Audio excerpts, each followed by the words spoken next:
Hello everyone, welcome to the Student Spotlight series brought to you by the Yaka Initiative. On this series, we spotlight amazing individuals who did exceptionally well in their university. And with me today, we have an amazing person as per usual, and I'll let her do the honors of introducing herself. So hello. Hi, good afternoon. Good afternoon. So can you tell us your name and a little bit about yourself, a little bit of fun fact? Let's just break the ice. My name is Oreoluwa. I am a product manager. I recently graduated from the University of Lagos. I studied History and Strategic Studies. On the other hand, I enjoy planning trips, traveling. So I have a brand called Trips with Ore where I plan trips and curate trips. I also enjoy anything organizing, anything planning, operations.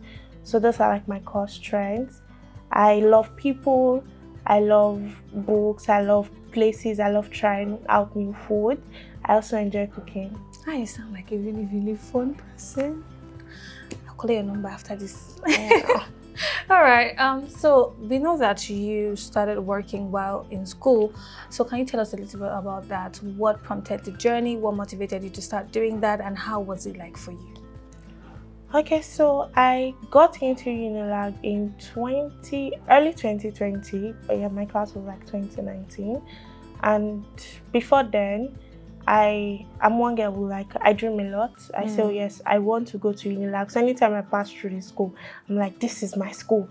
So losing my mom at age 8, it was just my mom. My mom was like the only person I had. Okay. So she was very big on my education. So she didn't have the opportunity to go to school.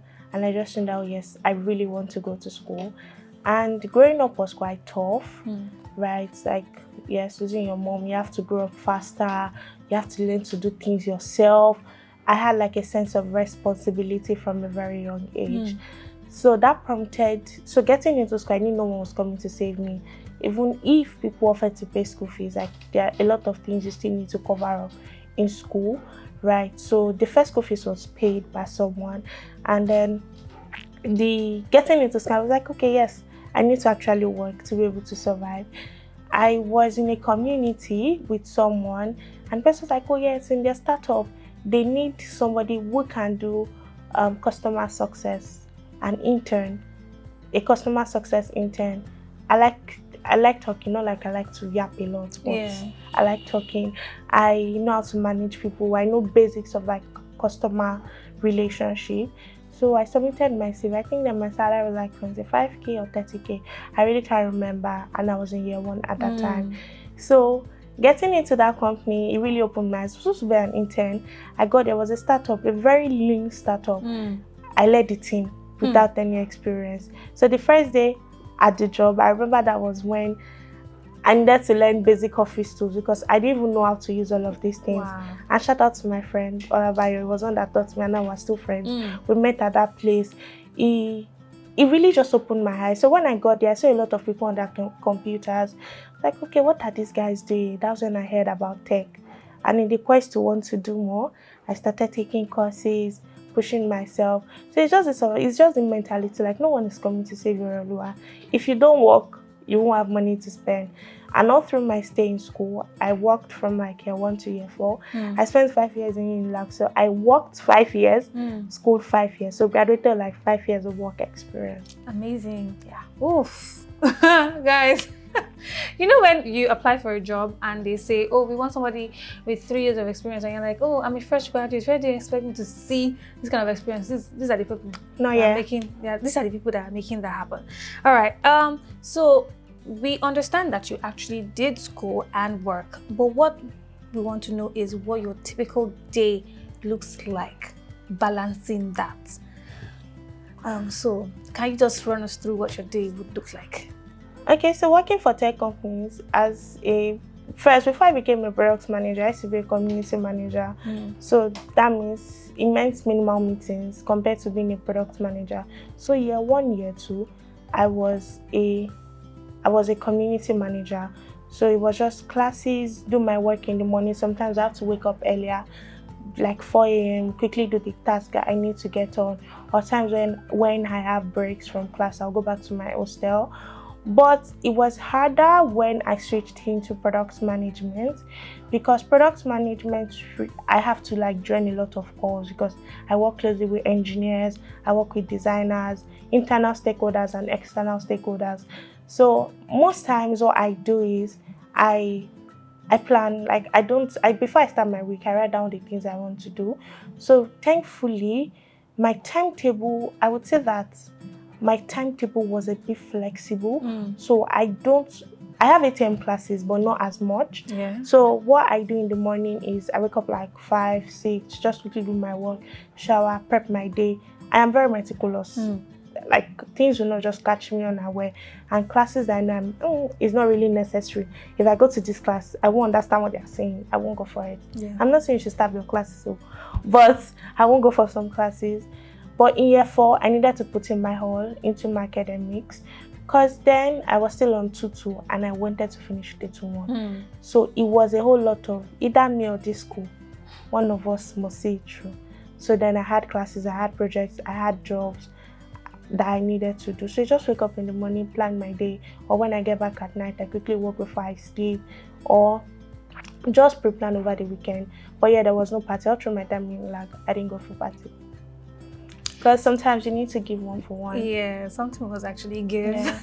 Yeah. So you've kind of touched on this next question, which is the question on balance, right? How were you able to, I mean, everybody likes the idea of the fact that, oh, when I finish school, I would have, like 5 years of experience just like you had. And it seems very rosy. But can you tell us how you were able to balance this? Because I know what it means to actually keep a job, and we all know what it is to actually want to graduate with a good grade. So how are you able to balance these two things? First, I'm a believer. I believe solely in like the word of God, and I believe losing my mom, having people around is still not as having a very close relationship with maybe your parents. Yeah. So I've always learned to run to God, even days when not part of the question, even days when I do not have money to feed in school. I always tell God, there's no allowance, just send something. And that's my relationship with God. So there's a prayer I used to pray since year 2. God, I want to enjoy the wine price of ease.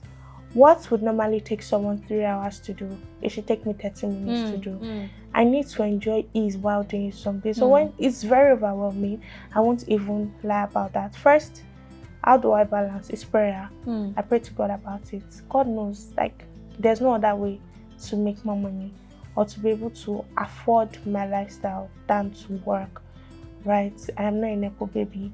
I just have to be there every time to do something for myself. Thankful for friends and people who still support while in school. But yeah, prayer first, and that prayer is I want to enjoy the wine price of ease. I pray the prayer every time. It really would never make sense to people, but I know what I'm saying. Juggling school, there was a time I was working 2 jobs while still schooling. So something that should normally take me maybe 3 hours in my academics, if I'm reading, I don't want to read for long before I understand. I want to assimilate faster. So prayer first, praying to God about it, and He listens. Number 2, I would say writing things down. I write anything and everything down. I don't just go with, oh, I know what I want to do. This is what I want to do. So first, I write things down. And also, another thing again is, I'm making money. So sometimes I use money to buy time. So I don't do my laundry in school. So things that would normally take me time, I would outsource it. Yeah.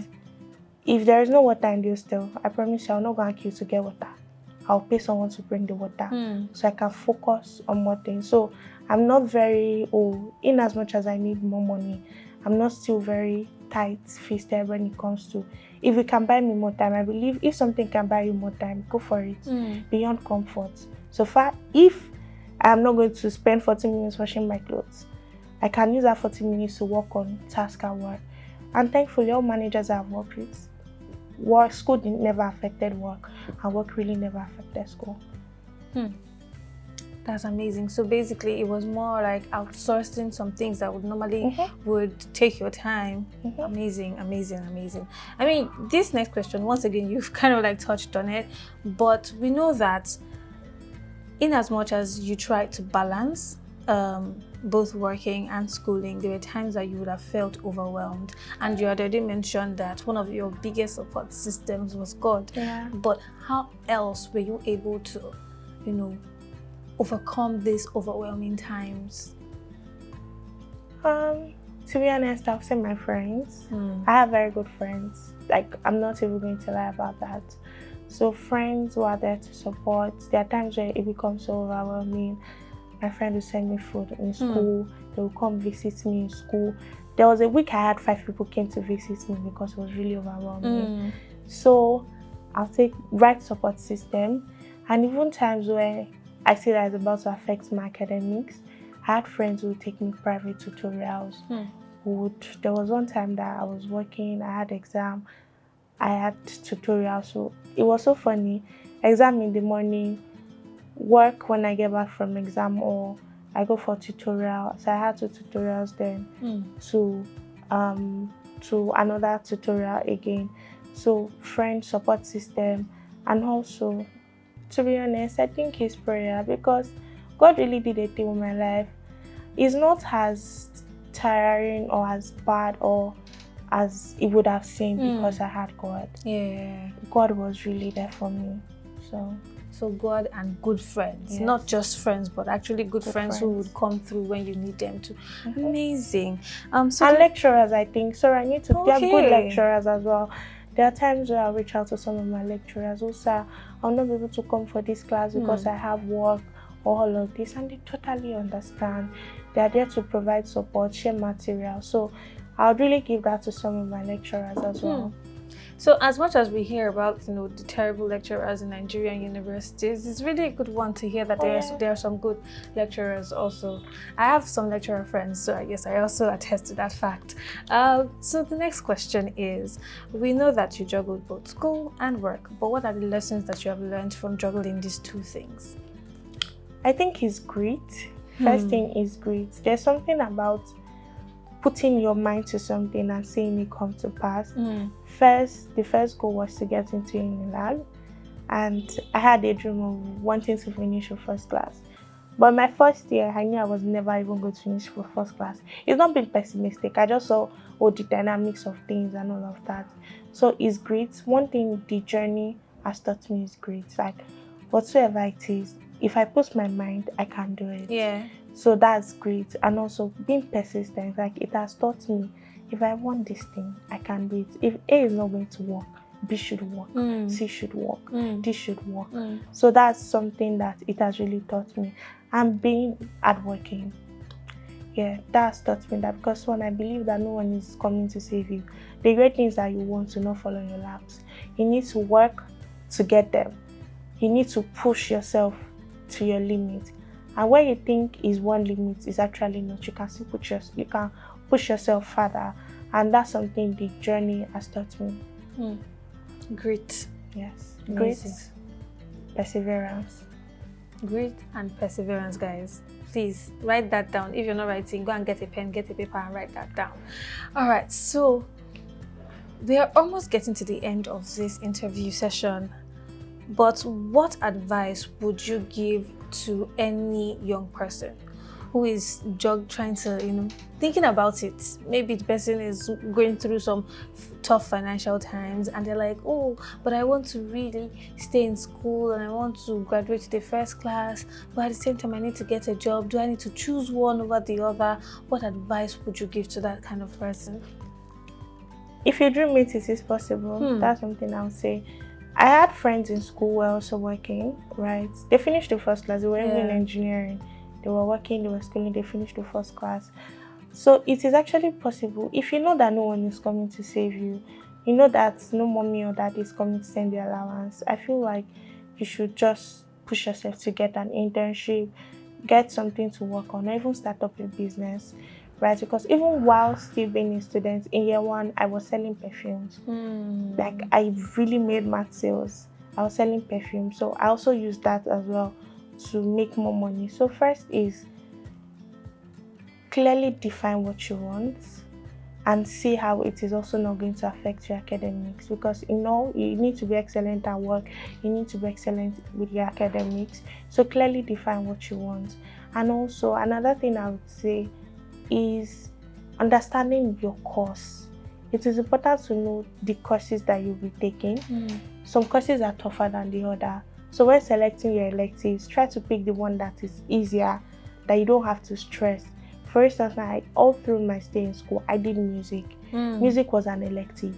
It's something that I can read up, I can use AI to read on and all of that. So it's a bit flexible than saying, oh, I'm going to do French, I'm going to go do Yoruba, I'm going to do Hausa and all of that. So understand your course and ask for guidance. Like people that have done it before, ask them how they've done it. And I think that's why you're watching this video. So it's important that one, you know yourself, you know that no one is coming to save you. Yeah. You also understand the course, like so that you would balance yourself, you'll be able to balance things out. So when picking what you want to study or courses for that semester, okay, can I take on 8 at this time, or should I just take on 9 so I can take on 7 later on? So that way is easier and you can balance things properly. For instance, at work, if I know we're working on a major feature, that semester I try to reduce like the courses so that it's not overwhelming, and the next semester I can take on more tasks. Or I know, oh, we have a major project coming on up at work, so let me just do like 10 courses now, so next semester I can do 8. So I think that's something that will really help everyone. And don't know, because everybody is doing it, you're also trying to do what they are doing. So understand things for yourself clearly and ask questions. Oh, that's amazing. I think one thing that you said that stuck with me was the fact that you can be excellent at everything. Oh yes, you don't have to.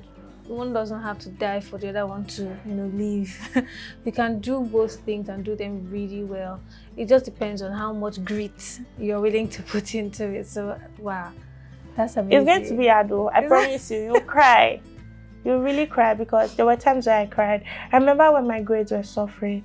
I was like, God, it's not like I'm not trying. I just need this thing to be better. So that was in 300 level. I was at the Lagoon front. I can't forget. We just finished the tutorial. So a friend was telling me about how we moved from 3 points. It moved from, is it not 3.2 to 3.8 or something? I can't remember. And I cried. I'm like, God, this is also what I want. I'm really trying my best. I'm reading. I attend classes. Why is this hard and difficult? And that semester, I said, okay, you know what? I'm going to put in more effort. I'll see through this. That semester I had like 4 A's and 5 B's. Amazing. There was no C. Just And my committing to CGPA it. moved from 3.17 to 3.56.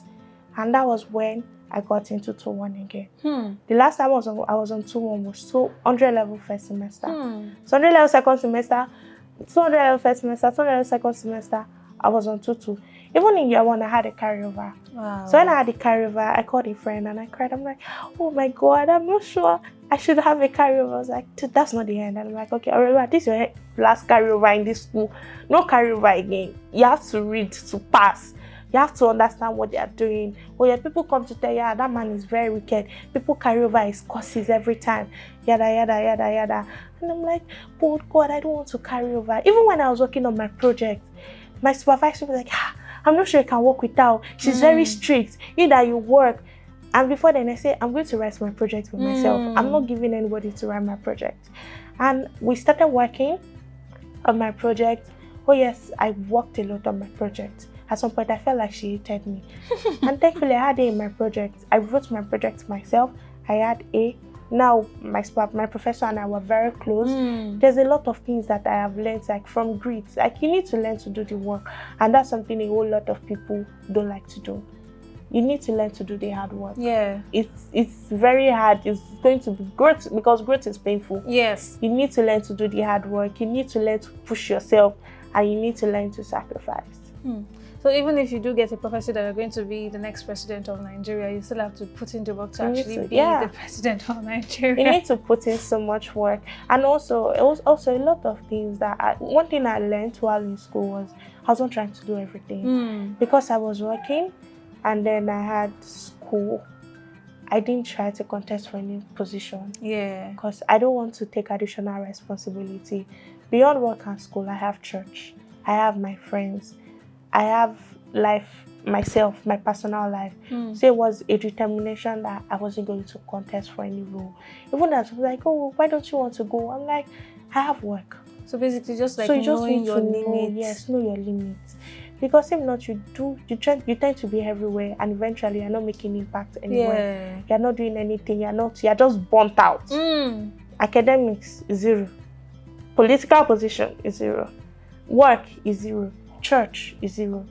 So it's just very important that you know your limits. You know the things you can take on and things you cannot. Even at some point, I had to let go of some responsibilities because it was becoming a lot. Yeah. There were times where I was completely burnt out. But yeah. Amazing. So we've come to the final part of this interview. Okay. But I have one final question, and this one is majorly for the people that are watching this. If there was one person watching you, what is that one lesson that you'd like them to take away from your journey? One lesson. Just know that sometimes success it requires growth, and growth is painful. There were times where I'm like, God, how I wish, do I have to work? Do I have to do this? Even sometimes rest felt like a crime. So you just have to understand that success requires growth, and growth can be painful. So you just need to push yourself. It might not look like it right now, but to be honest, where I was when I was in 100 level is not where I am right now. Rooms that I've gotten into when I was in 200 level, it has really shaped me to be where I am right now. People I have met, so it's just important that you just keep pushing yourself. People say there's life at the end of the tunnel and all of that. I promise you there is. Because what I started with in my career is not where I am right now. The way I see things in my career is not the way I see things right now, because there is growth. The way I talk, the way I handle things, emotional intelligence, even my finances, there's so much improvement. And that's because I put in the hard work. So just keep pushing, it will get better. Just keep pushing, guys. It should get better. Thank you so much for this amazing interview. I've really enjoyed myself and I've learned a lot. I just feel like everybody who is watching this is getting a lot as well. Thank you once again, Oreoluwa. Thank you. And with that, we've come to the end of this Spotlight episode. Guys, do not forget to like, drop a comment, share this with a friend, and subscribe, because this is not the final episode. And we'll see you on the next one. Bye. Bye. Thank you.